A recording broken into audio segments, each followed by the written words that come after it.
আজকে আমি চলে এসেছি তালসারি বিচে, উড়িষ্যার তালসারি বিচে। এখন ভাটা পড়ে গেছে, যেখানে সুবর্ণরেখা নদী ও বঙ্গোপসাগর একসঙ্গে মিলিত হয়েছে। এখন ভাটার সময় কীরকম লাগে দেখুন। পর্যটকরা বালিতে ঘুরছেন। জোয়ারের সময় এই জায়গাটি ভরে যায়। জোয়ারের ভিডিও আপনারা এই চ্যানেলে অবশ্যই দেখতে পারবেন।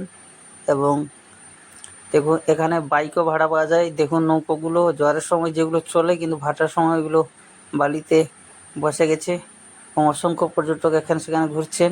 সমুদ্র কত দূরে চলে গেছে দেখুন। বাইকও ভাড়া পাওয়া যায়, বাইকে করে ওনারা লাল কাঁকড়াও দেখতে পারেন আপনারা। এরকম নিত্য নতুন ভিডিও দেখতে চ্যানেলটি অবশ্যই সাবস্ক্রাইব করে রাখুন।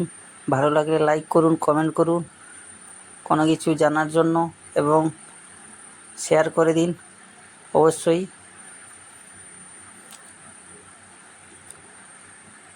অসংখ্য পর্যটক হয়েছে আজকে এই বিচে, ওনারা ঘোরাঘুরি করছেন। এবং দেখুন দূরে কত নৌকো দাঁড়িয়ে আছে।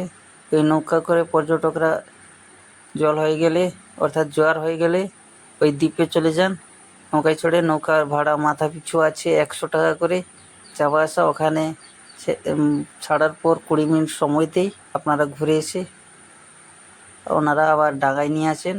এই দেখুন দূরে ওই দ্বীপটা দেখা যাচ্ছে দেখুন, তার পাশে ঠিক রয়েছে দেখুন সমুদ্র ওই দূরে দেখা যাচ্ছে।